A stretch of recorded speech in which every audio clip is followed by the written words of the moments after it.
Alright, so I'm going to give this Periscope thing a try. I've never done Periscope. I mean, I've watched Periscopes and never broadcasted Periscopes.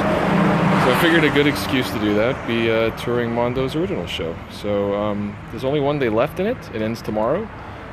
Today's Friday, so the last day is tomorrow. People are going to start taking stuff down tomorrow. So if you really want to, if you're in Austin and you want to check out the show before it ends, today would really be the best day to do it. I don't expect anybody's actually going to watch this, but if anybody does, maybe give me feedback, see how this is. I might do more of these. It's kind of a neat thing to do. So the idea for people that aren't aware, Mondo kind of thrives and lives in a world of pop culture, right? So I mean, that's their bread and butter. Been doing it for years now, and they're pretty much the leader in the field. So with this gallery show, it was an attempt to kind of go in the other direction, to see what artists can do with their own original ideas, without direction, without art direction, and not based off of any existing properties. It's all their own original ideas, but also the other aspect of the original show is it mostly is original artwork. So pen, ink, paint. It's not prints. Is what I'm trying to get to. Now there are a few prints. There's like 4 prints in the show, but the vast majority of the show are all original artwork. One-of-a-kind pieces that people can take home. Now I know a lot of the show is sold out, but as I go piece by piece, I'll try to call out which ones are still available. And if something catches your eye, you can actually just go on their site and purchase it right now. So, so what I'm going to do is let's go inside, and I've already talked to David, and he's cool with me doing it. So I'm going to go, and we're just going to talk each piece one at a time. So here's the front. We'll get back to these in a second. Let's see. The first one is Anne Benjamin. This is called Protector. Let me see if I can do this without a reflection. There we go. Yeah, so this one actually is called the Protector, and it's ink and watercolor on Arches paper. Anne's great. She's done a lot recently for Mondo. She's done a few prints here and there this year, and it's always great when she does it. She always has a really nice take on things, so I'd like to see her do more with them. It's great to have her in the show. The next one is Jay Shaw. Jay is one of the creative directors of Mondo, as well as an artist in his own right. He's been doing stuff for Mondo for years now, prints for them, as well as just general design activities. And I mean, I think he's the newest creative director, actually, so really heavily involved in Mondo, and of course, his work's great. This one is sold as well, and it is called All This Alchemy, and it's pen and ink on paper. And again, it is sold. I'll try to call it out. The red pens mean it's sold. So the next one is actually a gouache print. It's by Killian Ang. Killian pretty much works almost exclusively in digital art, so almost all of his stuff is going to be gouache. And this one was available for sale. I forget the edition size. I think it was like 80 or 100. It's marked out now because it's sold. But yeah, this is 17 by 24. It's called Centuries. It's hard to get a good shot of it with the reflection. But yeah, it's bright in here. But if you like any of these, I encourage you to go to Mondo's site, check it out. You'll get some close-up shots of all the pieces, and any of the ones that are still available, you can actually purchase just right now. The next one, this is the original piece, but there was a print available as well. The original is India Inks and Watercolor. This is by Richie Beckett out of the UK. Richie's great. He's a super nice guy, so it's great to see him in the show. I met him for the first time at MondoCon, and he's like the nicest guy in the world. His line work is incredible, and this piece is really good. I love the colors in it. Very subtle, but it's great. This one is still available. It's called Astrea, and I did a little looking up online before I came. Astrea is it's a Greek goddess. I think it's the Star Maiden, I think is what the nickname is. She's basically a kind of representation of innocence, and so yeah, and this is really good. And again, you can actually go online right now and buy it. I think it's $2,000. It's 12 by 6, and I think it comes framed. Yeah, it would come framed. So this one is called Eve 4 by Jacob Bannon. It's mixed media on wood. And unfortunately this one is sold, but it's a great piece. Jacob doesn't do a lot of print stuff for Mondo. I haven't really seen a whole lot of him in the way of prints, but all of his work it's pretty great. I'm not sure what, it just says mixed media, so I don't exactly know what he used to paint with. It looks kind of like acrylic, but it's hard to say. The next one up is by Nimit Malavia. Now I think it's a she. Forgive me if it's not, but does a lot of comic book work. I recognize the work from the comic book world, and there's actually a few artists in the show that are historically comic book creators, and I'll try to name them when I get to them. But this one is called The Silent Place 1 Would Visit Nightly. The Silent Place, I thought that was in Roman numeral 1. The Silent Place I Would Visit Nightly. And it's still available for $1,100, and it's carbon and graphite on mylar and Stonehenge. It's a great piece by Nimit. The next one up, this is great. This is by Alex Pardee. Alex is always, usually has the craziest pieces in the show. This is called Shunderland, and it's acrylic on panel. Now this sold pretty quick, I know, at opening night, so it's not available anymore. But I think one of the coolest things about this one is just how deep his blacks are. Like the black, it's hard to see with the reflection, but the black here is just so dark. Like there's no give at all. And then it's such a stark contrast because all the other colors are so bright and vibrant. The next one is by Jay Ryan. I love Jay. His stuff's so whimsical and it's kind of fun. This one is called Constellations, and it's acrylic on plywood, 12 by 20. The interesting thing, I think one of the oddest things about this piece is this little skull at the top. Like, it's just a random little, let me see if I can zoom in here. Random little skull at the top amongst all these like playful fish, bears, and chairs. This one is not available anymore. This one also sold. I'm sure at the opening it was pretty quick. This one is a digital print, Giclée by Mike Mitchell. It's called OK, and it was an edition of 100. I believe these are all sold out too.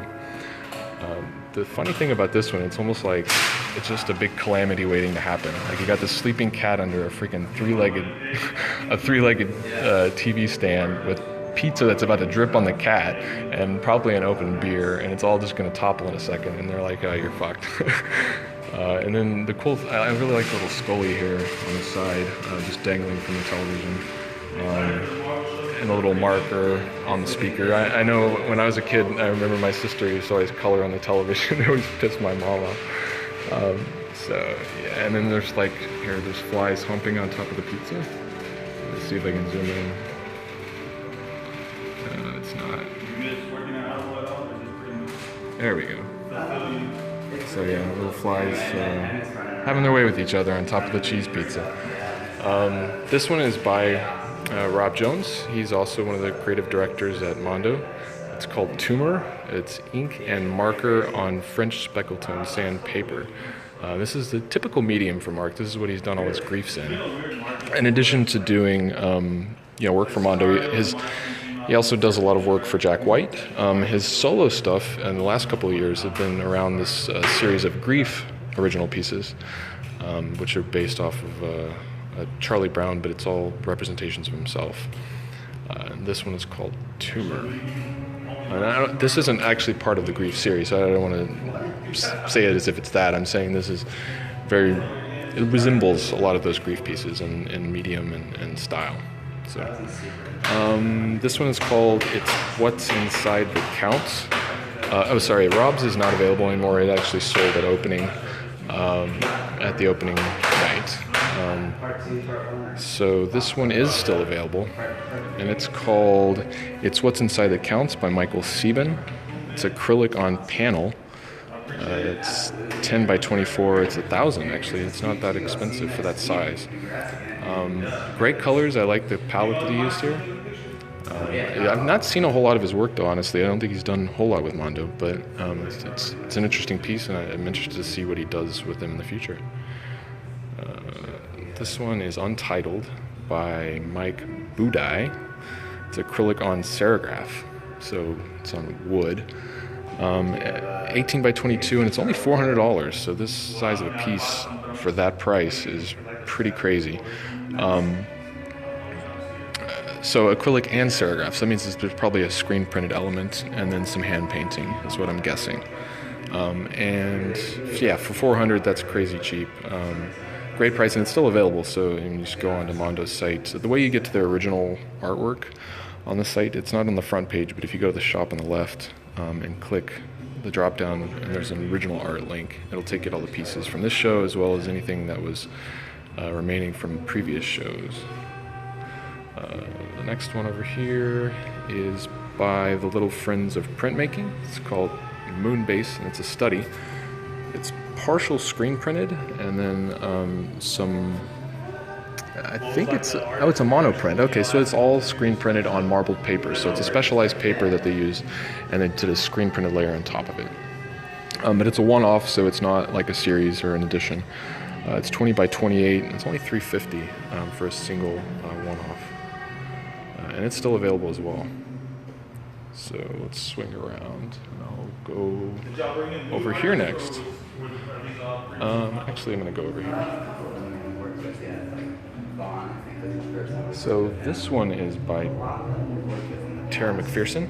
Let me get some zoom there. There we go. I love the frame on this. It's so fancy. It's called Sometimes by Tara McPherson. It's acrylic on birch, and it's actually still available for $1,800. This was the first time Kelly did something with like just get close and see if this works. Instagram process stuff was crazy. There we go. Yeah, again, really dark blacks, really vibrant colors otherwise. This one is by Joao Ruiz. He is one of the members of the Vacuum, as well as solo artist. He's been a solo artist for a while, and actually, of all the people in the gallery, it's interesting. Of all the artists represented here in the gallery, I've known of Joao's work longer than anybody, just from his comic book work. He did like 50 or 60 covers of the Fables comic book for Vertigo. So I've known of Joao's work for a long time, and when I got into this, this hobby, it was refreshing to see a lot of these guys that I'd seen from comics have solo careers outside of that, and to carry on their careers in this other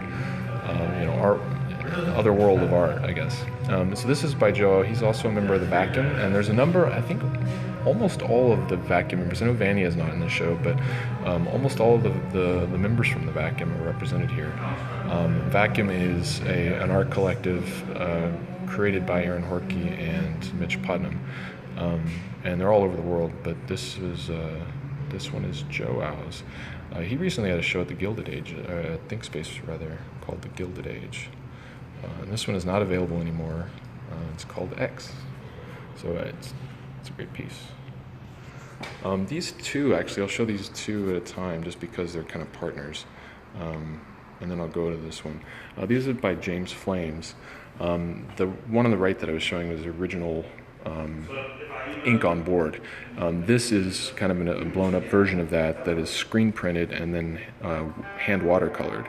So I'm assuming that the key plate was screen printed, the line work was all screen printed, and then he watercolored by hand all of the coloration here. So it's a one of a kind, and it's $500, and it's actually sold. I know it didn't sell on opening. It must have sold really quickly afterwards. Maybe it did sell on opening. I don't remember. It's sold now though. So, and that is 22 by 30, so it's pretty big. The inks are great. They weren't available actually. This is marked as not for sale, though I think you might be able to get them directly through James, though that might not be the case anymore. I'm not sure. I know they weren't available for sale for this show, but just put on display as so you could see his process. But yeah, this is great. It's crazy. I've seen some of his stuff on Instagram where he's put his in progress work, and it'll short videos of him painting. And originally, when seeing this fine of line work, I just assumed he's using just a really fine point pen, just a pen with a really fine nib on it. But he's actually using a paintbrush on all of these, just really fine paintbrush work. So I'm super impressed. With the lines that he's managed to get here. It's great. This one is called Black Gold. Sorry, the name of that one. I didn't get the name. The name of that one is And We Kept on Dreaming by James Flames. This one is called Black Gold. I'm going to butcher the name, I bet, but I think it's Rainier Gamboa. So Rainier Gamboa. And it's graphite and gloss medium on toned paper. So mostly graphite here. Which is great. The rendering in here is fantastic. And it's actually still available. It's 1200. It's 12.75 inches by 16.75. So if you go on the site now, you could pick it up. I'm not familiar with the artist's work, but it definitely surprised me. I thought it was really good, so I'm interested to see what else they do. Now this trilogy is created by Florian. Oh, you got a glare there. It's created by Florian Bertmer. The interesting thing about this one is that these are older pieces. These were originally created in like 2008 or 2009. So they've actually, prints of these have been available for a while. And I think what's cool about that, and the fact that these are available on the show is so cool, is that Florian has a following. He's got fans, an established fan base, and so people that are familiar with those prints, this would be the first time they've had an opportunity to pick up the original artwork from him. And then the fact that he already has such a following makes it pretty special for them. So let me get up close, and I think the thing that, these pieces impressed me so much just because of how clean Florian's line work is. You can't tell it as easily in the prints, just because once it's colored in, it kind of blends in to the final composition. But when it's stark contrast, black on white, it really stands out. And just look at how clean that line work is. It's just incredible. And it's like page from top to bottom, full page rendering. So this one is called Hagakure. I'm probably pronouncing that wrong, but it's Hagakure. And it's ink on, it's just pen and ink on paper. This is Hagakure 2, so continuation of the same series. And again, just floor to ceiling, with all these intricate lines. It's incredible. And this is Hagakure 3. So again, same type of thing, super clean line work, but a lot of very intricate lines. It's not zooming in very well. There we go. Yeah, it's crazy detail, and it's very. These three pieces really stood out to me in this show. These are all still available. You could either get them as a set or.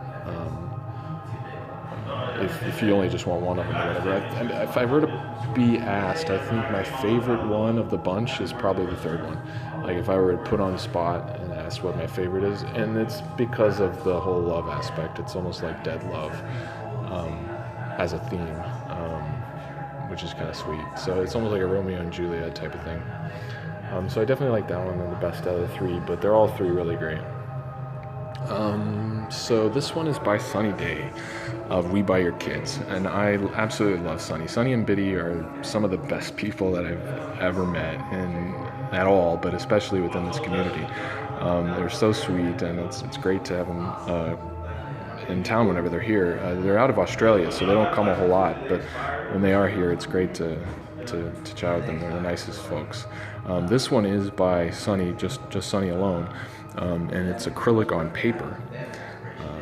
And he had one of the most interesting gallery shows at Mondo a few months ago, earlier in the year, the Mind and Turn show, and it was such a refreshing experience. It was like, and it was an experience. Like it wasn't just, hey, let's go look at some artwork. It was very interactive. Like people were interacting, and they became part of the show. So it was a fantastic experience, and this is another piece that's in the same kind of vein. This looks a lot like some of the pieces that were at the Mind and Turn show. And Sonny's work in general. A lot of his stuff is very it's very colorful, and it has a lot of kind of fantastical elements to it. But it's always fun. This one's not available anymore. This one, and again, crazy price on this. This was $450 for 18 by 24 acrylic on paper. So no wonder it sold as quickly as it did, because it's a great piece and it's a super good price. Now these three, this is a trilogy from Mike Sutphin. He is another member of the Vacuum. I was talking about the Vacuum earlier. Now what these are is he did a print for the Vacuum as part of their portfolio, their artist portfolio, earlier in the year. And he has been, for a while now, doing remarks on his prints for a handful. He reserves a handful of his prints to do remarks and sell them as remarked copies. And for the uninformed, a remark is just he's painting additional elements, painting or drawing or inking additional elements onto the print to make it completely unique. So it's a one of a kind at that point, and it adds to the composition. And Mike's remarks are amazing because he really puts a lot of thought into how he can create something that kind of complements the artwork and becomes part of the original artwork as best as possible. So what these are studies for some remarks that he did for a piece called Poisonborn. So he did 3 remarks for Poisonborns, and these are the 3 studies that were used as to create those. 2 of them were sold already before the show, and the third one, this one, was available for sale. But it's not anymore, it's sold already. But his detail is amazing. This is like graphite and gouache. I think gouache is pronounced like that on Bristol. But let me see if I can get in. Yeah, just crazy amount of detail on here. And the reflection's kind of messing with the zoom, but yeah. So this one is called Lost Ships. And zoom out there. Yeah, great piece. This one is called Fixed Earth. This one wasn't available for sale.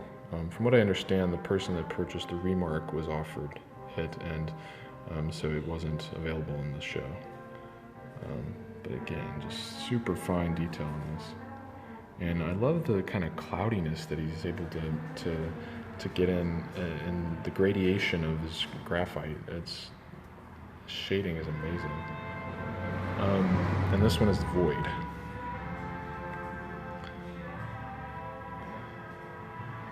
It's really great. Next piece is by Jacob Van Loon. I absolutely love this one. This one was in the show card, or at least the advertising for the show. And the colors on it are fantastic. Like the blues, I love blues, and those blues that's like a steel blue. This one isn't available anymore. I think it was purchased on the opening.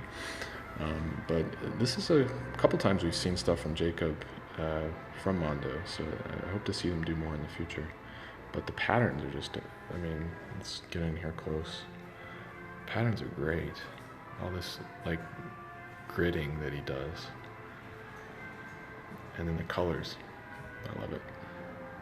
It wasn't that much either. It was like $1,000 for 14 by 18. It's watercolor, acrylic, and graphite on wood.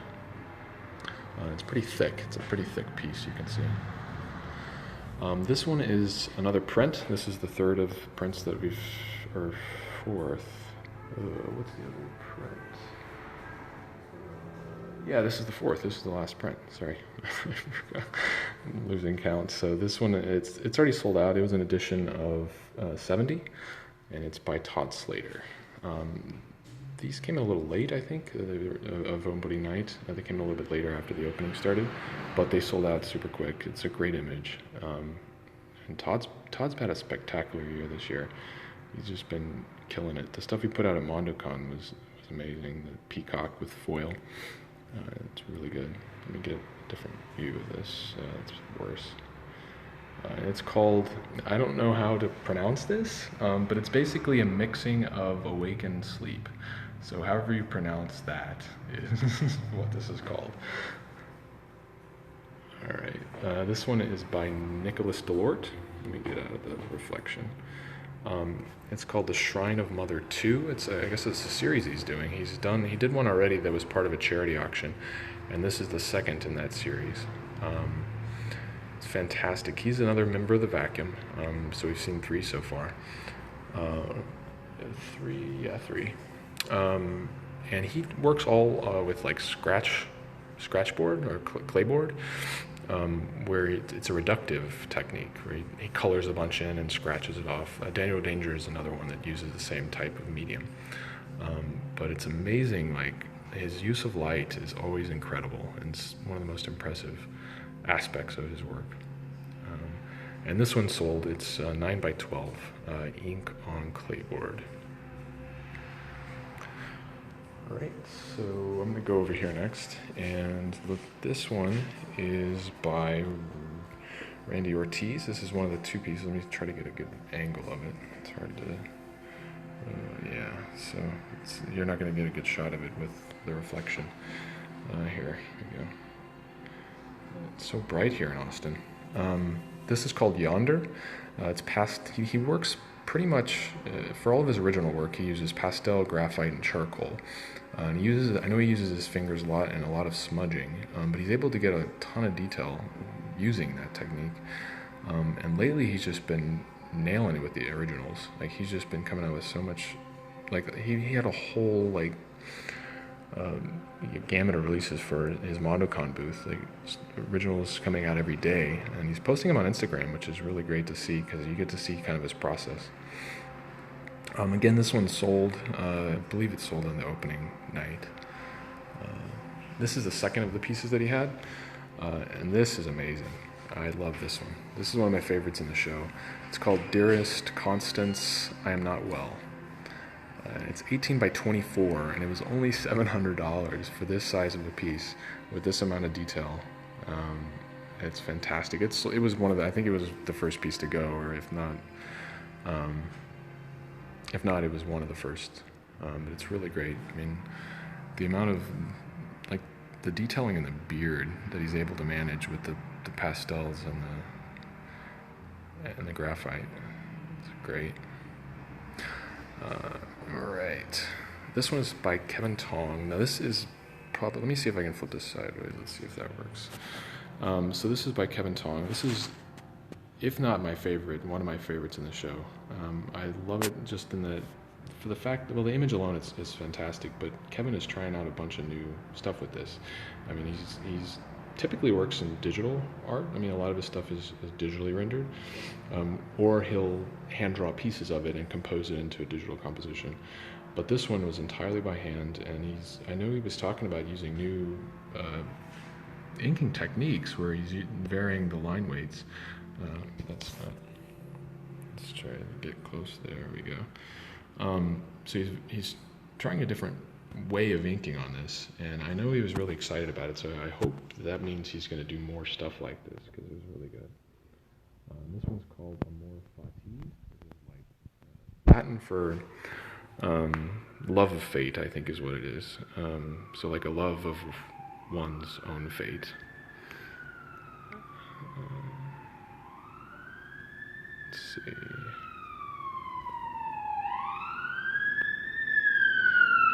There's an ambulance. And yeah, this one sold at the opening. It's not available anymore. I think it's...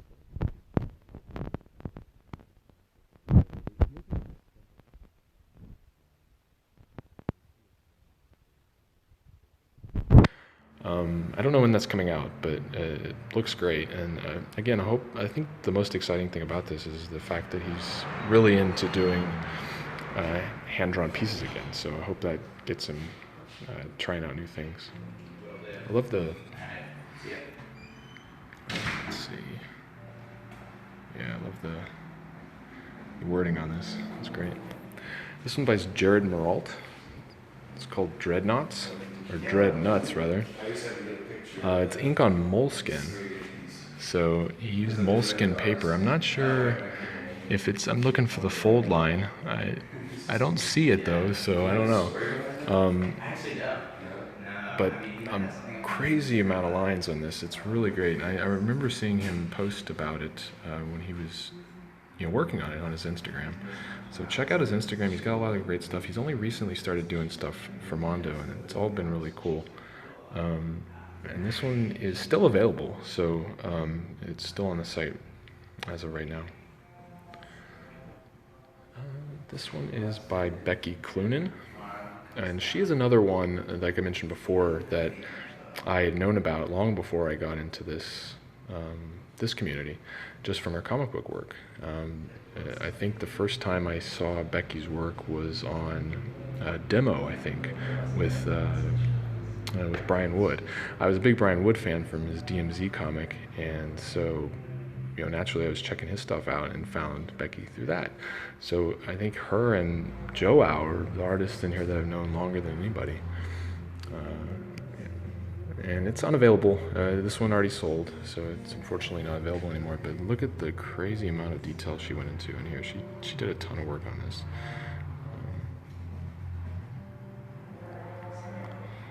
And looks like it was ink on Bristol board. So yep. This one is still available. This one is by, or I think it is. No. I think I saw it sold online, so there's no red pin on it, but I think it is sold. And it's called The Conservatory. It's by Nicole Gustafson. She's been doing a lot of originals lately. She did one for the Mondo show, which is great, and it's always good to see her stuff hanging on these walls. This one's 16 by 16. It's gouache and ink on wood panel. And so this is another one that's pretty thick. It sticks pretty far out, but I love the color she uses. She uses a lot of purples, a lot of greens, a lot of pinks. This one's called Auroral by Erica Williams. Erica does a lot of gig posters. She's up in Minnesota, I think Minneapolis, I believe. But she always has a crazy amount of detail in her art. I mean, her line work is great. And then look at this one. This one is watercolored, so I'm not sure if she normally watercolors or if she normally just does the line work and then digitally colors it, but this one is completely hand watercolored. And it looks really good. And it's still available too. It's only $6.50, so that's pretty reasonable. Right, this one is by Vaughn. I'm not familiar with Vaughn. I've seen a few of his pieces just researching him for the show. It's called Elsewhere Color Study 03. And it's done using pencil, graphite, gouache, gloss house paint on wood. So a unique set of medium, but the result is pretty great. And I love the face, how it kind of just dissolves into kind of this abstract form, but the face is pretty well structured. So, yeah. And it's sold already, so this one isn't available anymore. This one's by Brandon Holt. He is another one of the vacuum members that I was talking about before. He's also based in Minnesota, and he is another one that uses clayboard. So I was talking about Delort earlier, that uses clayboard, which is the reductive, scratching away the lines. And he's another one that uses that, and it's amazing just how straight, and let me see if I can get a close-up, how many, so all the white lines are what he puts on there. Geez, it's not, there we go. So crazy amount of detail in this. And this one is not titled, so it doesn't have a title, but it was ink on clayboard, and it's already sold though. So it's like it's 8 by 10. All right, the next one. This is by NC Winters. This is actually, I was going to mention is resining, but this is the first piece I've actually seen that he didn't resin. So normally he has a resin coating on the front of his pieces that gives it a very glossy, shiny look. This one doesn't seem to have it, but it put a lot of detail in it. I love the colors that he used in this. It's called Blister, and it's ink wash, and acrylic on paper mounted to wood. So he mounted paper onto wood and used acrylics. And yeah, this one is not available anymore. It's already sold. All right, this one is Sam Wolf Connolly. He's another one that's recently been doing a lot more for Mondo lately, and stuff's great. I love kind of the mood. He has a lot of mood in his stuff. I mean, it's always kind of noirish, which I always enjoy. This one is called Hiss. It's graphite and carbon. Get close.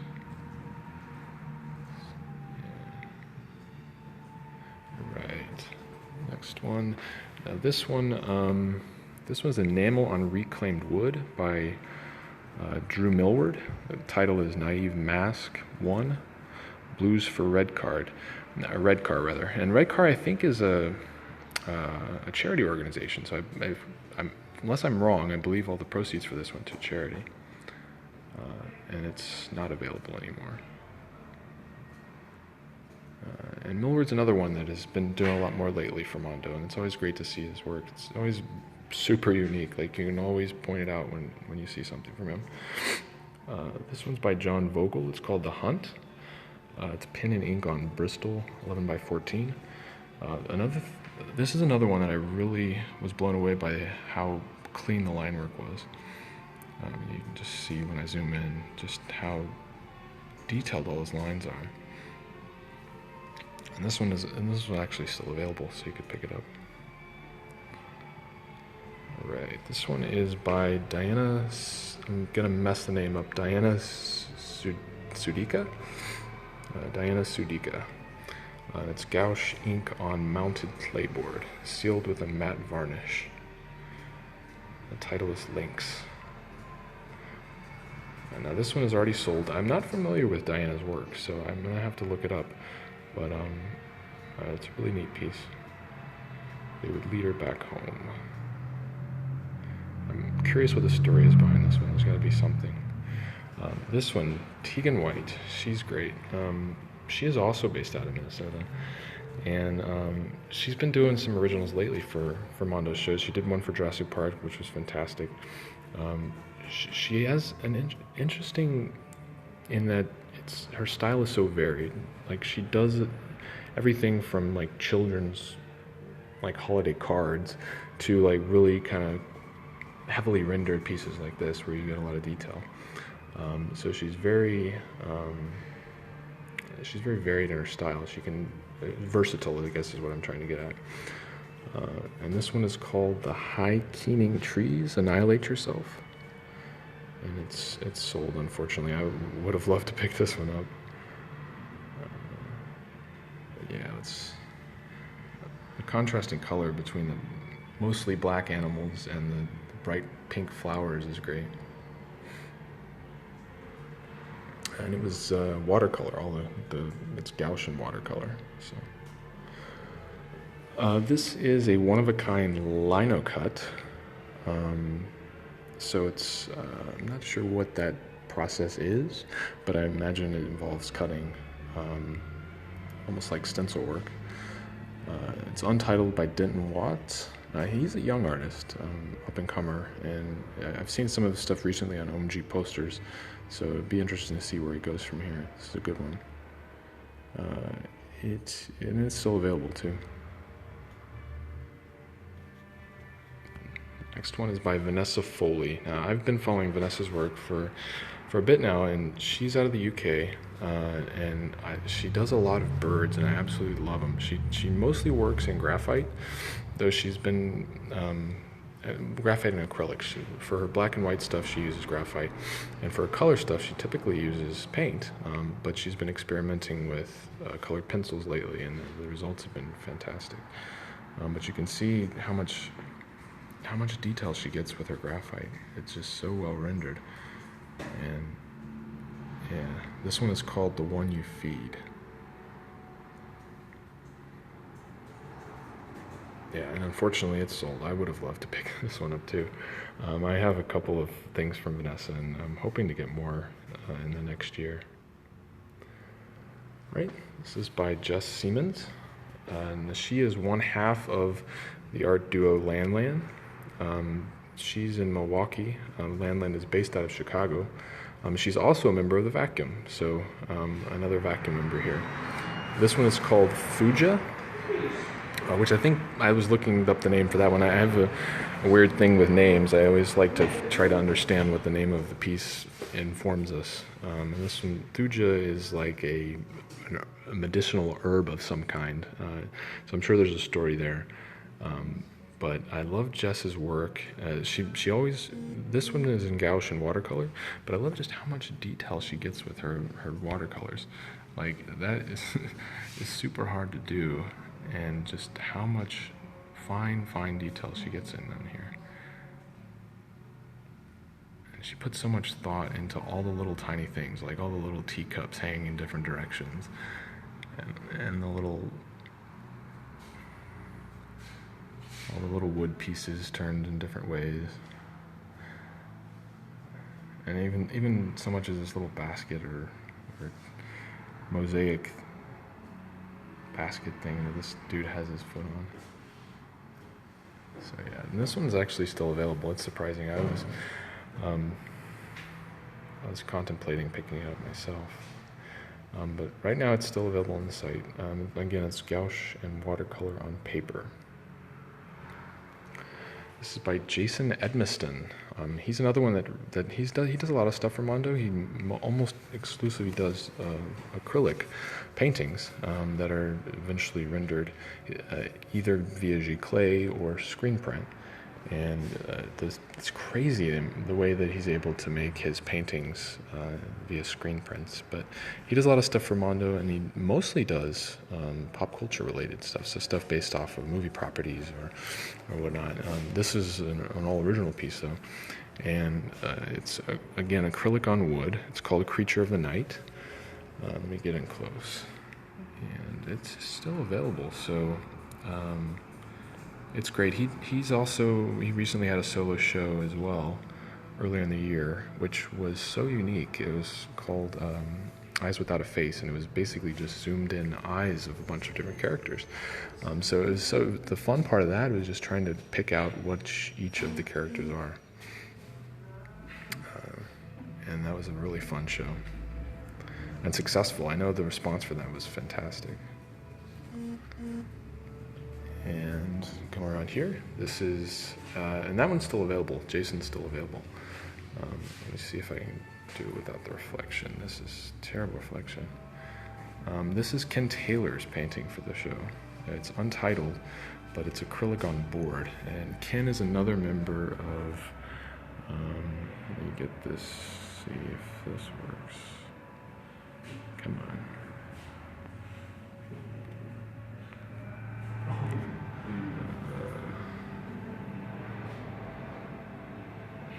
Let's get a zoom. It's not zooming at all. It's the reflections killing the zoom. Anyway, this one is, there we go. It's all acrylics. And Ken is another one that does a lot of work digitally, but he also is very well accomplished with his paint and his pens. He's recently, as part of the Vacuum, has started going back to using traditional mediums, and I absolutely love when he does. So this one's great. This one is also not available. I know this one sold pretty quick at opening. All right. This one is by Dan Black. Now, he is the other half of Lan Lan. I mentioned Jess Siemens is one half. Dan is the other half.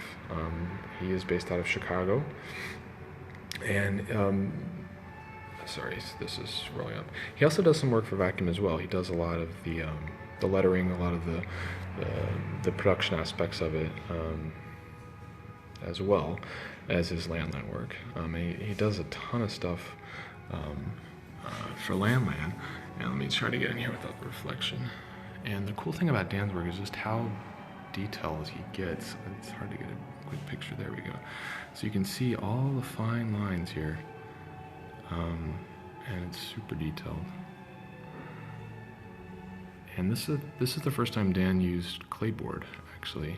He typically uses ink on paper, but I think as an experiment he was trying to use clayboard, and I think the results were great. The image is actually based off a place they went after MondoCon called Camp Death Slide. So this is kind of the key aspect, the most representational part of that camp. But yeah, it's really good. I'm sorry I can't get a great shot of it, but the detail in here is crazy. And this one was super cheap too. I mean, it was like $700 for that amount of work. So, yeah, and it's already sold though. Unfortunately, I would pick it up myself. This one, yeah, let me get a Kelly. It's called Planté. It's acrylic on board. This one, surprisingly, is still available. I know a number of people that I asked what their favorite piece was. This was named quite often as their favorite piece in the show. It's beautiful. This one is by, we only have 2 more to go. So this one is by Ken Garduno. It's mixed media on board, I think. Yeah, this is like a board. I think it's something mounted. I think it's paper mounted to board. And there's a couple different layers of paper, it looks like. These are all different layers. Let's see. It's called Unnatural Disaster. Alright, the last piece, this one is by Aaron Horkey. It's called The Ark, and it's a study. Aaron is another one of the vacuum members. He's the founding member, along with Mitch Putnam. Started the collective. This piece in particular is a study that he was working on for a larger painting, The Ark, which will, that's one of the most exciting things about this, is just what it informs us about the painting that is coming. He did a Periscope himself, or him and Blood Milk did a Periscope a couple weeks before the show opened, showing him working on this, and just you got a chance to see some of the other study pieces that showed the larger picture of the painting, and it looked fantastic. But this itself is pencil and gouache on Stonehenge. It's 11 by 13. It has already sold, but the amount of detail in here is great. Look at that. And that is a frigate bird on top of a cupola. So you can imagine a cupola on top of a barn with the wind vane. And a frigate bird is it's a seabird. So the fact that this seabird is sitting on top of a Midwestern barn is pretty crazy. It's got arrows here. So I'm excited to see what that painting ultimately comes out to be. I believe it's going to be his largest painting since he got back into doing painting work. So I'm excited to see how that comes out. That's it. That's pretty much the show. If anybody ever actually goes and checks this out, give me feedback. Tell me what you liked and what you think could have been done better. The next show is actually next week. It's next Friday. So it's a Marvel show. It's called Snikt Bamf Thwip. And it's based off of Marvel properties. So maybe I'll do something like this for that one if people dig it. Or I won't if people don't. Anyway, thanks for watching.